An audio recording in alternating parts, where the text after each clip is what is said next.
प्रदेश विधानसभा में द्वितीय अनुपूरक बजट पेश, ये बड़ी जानकारी आपको दे रहे हैं। आपको बता दें, महू में आगजनी और पथराव का मामला, आरोपियों के खिलाफ कड़ी कार्रवाई की मांग। 25 लोगों को ट्रैप किया गया है, ये कड़ी कार्रवाई की गई है आरोपियों के खिलाफ। वीडियो क्लिपिंग के आधार पर आरोपियों को ट्रैप किया जा रहा है। 11 लोगों को अब तक गिरफ्तार किया जा चुका है।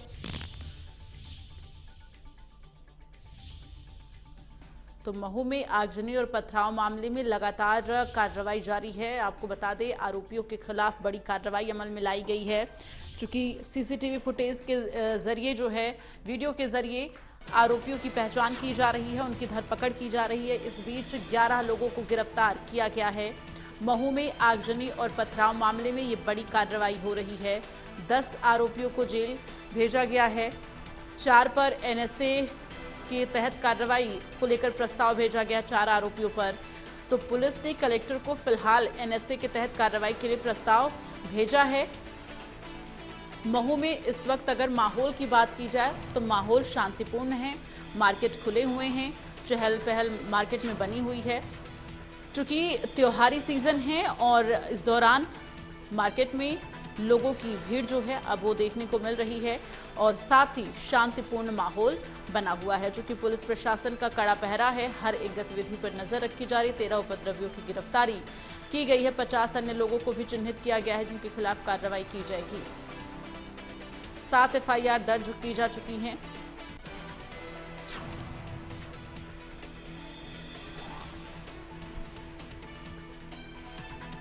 तो महू में फिलहाल शांतिपूर्ण व्यवस्था है और पुलिस प्रशासन की पैनी नजर है। हर एक गतिविधि पर नजर रखी जा रही है, आरोपियों की पहचान की जा रही है।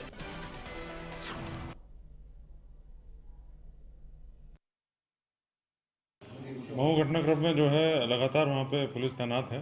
पूरे एरिया में फोर्स डिप्लॉयड है और लगातार हम लोग पेट्रोलिंग कर रहे हैं। अभी पूर्ण रूप से शांति है वहाँ पे। अभी तक लगभग 13 लोगों को इसमें गिरफ्तार किया गया है और आगे भी इसमें जो है जितने भी आरोपी हैं उनकी तलाश जारी है। अलग अलग कितनी एफआईआर इसमें हुई है? इसमें अभी तक कुल 7 एफआईआर हो चुकी हैं। दोनों पक्षों की तरफ से इसमें एफआईआर हुई हैं और इसमें जो करीब 50 से ऊपर लोग जो हैं उसमें नामजद हैं और इतने ही लगभग लोग जो हैं उसमें अज्ञात बताए गए हैं जिनको हमने चिन्हित किया हुआ है। और लगातार हम लोग इसमें जो जनता से हमको फुटेज और सीसीटीवी वगैरह और जो लोगों ने जो बताया है उसके अनुसार इसमें हम जितने भी उपद्रव करने वाले लोग हैं। और ज्यादा जानकारी के लिए रुक करेंगे संवाददाता एहतियाब हमारे साथ इस वक्त लाइव जुड़ गए हैं। एहतियाब, क्या कुछ अभी जानकारी, किस तरह से पुलिस कार्रवाई कर रही है? चूंकि इस वक्त सभी आरोपियों को चिन्हित किया जा रहा है, कई आरोपियों की गिरफ्तारी भी हो चुकी है। फिलहाल क्या कुछ जानकारी? दीप्ति, देखिए 50 लोगों को चिन्हित किया गया। 50 के बाद में 13 गिरफ्तारियां की जा चुकी है। ग्रामीण डीआईजी ने इस बात को कंफर्म किया है। इस कंफर्मेशन के बाद में ये बात बहुत क्लियर हो जाती है कि देयर आर 50 मोर पीपल। 50 अन्य लोग हैं जिन्हें चिन्हित किया गया, उनकी तलाश की जा रही है। 50 चिन्हित हो चुके थे, 50 को चिन्हित किया गया है। 13 गिरफ्तारियां हो चुकी है। 7 एफआईआर दोनों ही पक्षों की तरफ से दी गई है। महू शहर की स्थिति के बारे में यदि मैं बताता हूं तो फिलहाल इट इज एब्सोल्युटली नॉर्मल, यानी शहर में शांति बनी हुई है। शहर के हर जगह पर पुलिस जगह जगह पर तैनात हो। इस वक्त मैं महू कोतवाली में मौजूद हूं और पीछे तस्वीरें देखिए। आम दिनों की तरह यहां पर आपको चहलकदमी नजर आ रही, पुलिस वाले नजर आ रहे हैं और शहर के हर कोने में पुलिस तैनात है। निश्चित रूप से यह कहा जा सकता है कि भारत और न्यूजीलैंड के मैच के बाद में, जीत के जश्न के बाद में जो हंगामा हुआ इस शहर में, वो हंगामा पूरे देश के अंदर चर्चा का विषय बन गया। चर्चा का विषय दीप्ति इसलिए बना कि पहली चीज, वो जुलूस जब निकला तो क्या प्रशासन को इसकी जानकारी थी या नहीं थी? पहला सवाल। दूसरा सवाल, जब वहां पर हंगामा होता है, एक विवाद होता है, एक मस्जिद के पास विवाद होता है और उस विवाद के बाद में इस हंगामे का एक बड़ा रूप देखने को मिलता है। आखिर इतने पत्थर कैसे चले? इतने पत्थरों का इकट्ठा होना कहीं ना कहीं बड़े सवाल खड़े करता है दीप्ति। निश्चित रूप से यह कहा जा रहा है कि डीआईजी से भी यह सवाल पूछा गया था। जब यह पूछा गया कि क्या ये अंदेशा है कि it was pre planned. Yes, definitely this is under investigation. Police investigation में ये पूरी बातें सामने आएंगी, लेकिन निश्चित रूप से जिस तरीके से इस शहर के अंदर हंगामा हुआ, वो हंगामा कई सवालिया निशान खड़े करता है। मेरे सहयोगी राजेंद्र यहाँ है, जो कि लगातार अपडेट दे रहे थे और लगातार कवर किया है उन्होंने इस पूरे मामले को। फिलहाल राजेंद्र, क्या स्थिति है महू शहर की?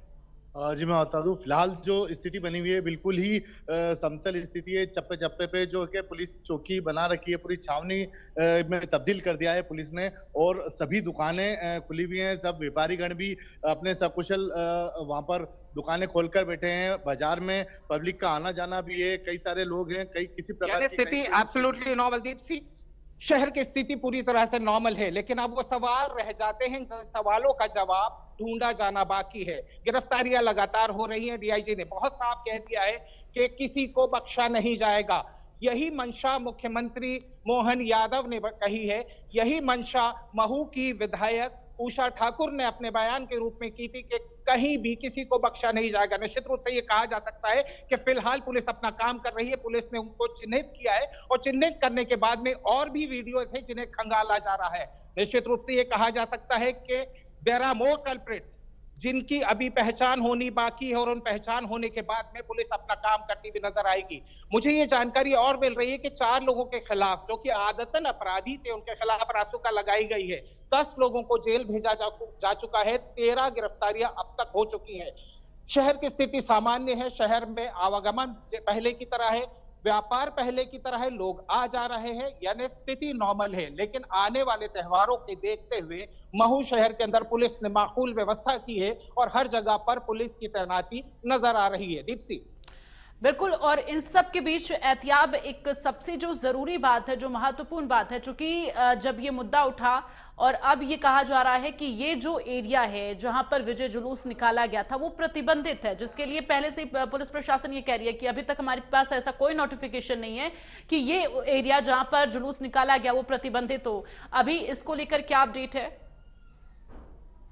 सवाल जो खड़ा हुआ, वो सवाल खड़ा हुआ महू शहर के इमाम के उस बयान के बाद, जब उन्होंने कहा कि जामा मस्जिद का वो इलाका जो है वो प्रतिबंधित है।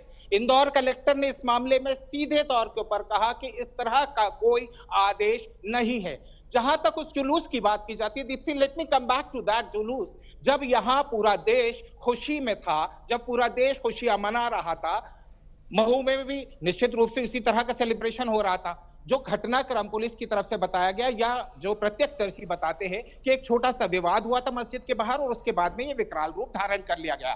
जिस सवाल पर आप आ रही है कि यह कहा गया कि प्रतिबंधित क्षेत्र था, इस मामले के अंदर प्रशासन ने अपना रुख बिल्कुल साफ कर दिया है। प्रशासन ने साफ कह दिया है कि इस तरह का कोई आदेश नहीं था कि उस इलाके के अंदर जुलूस नहीं निकाला जा सकता। There is another point.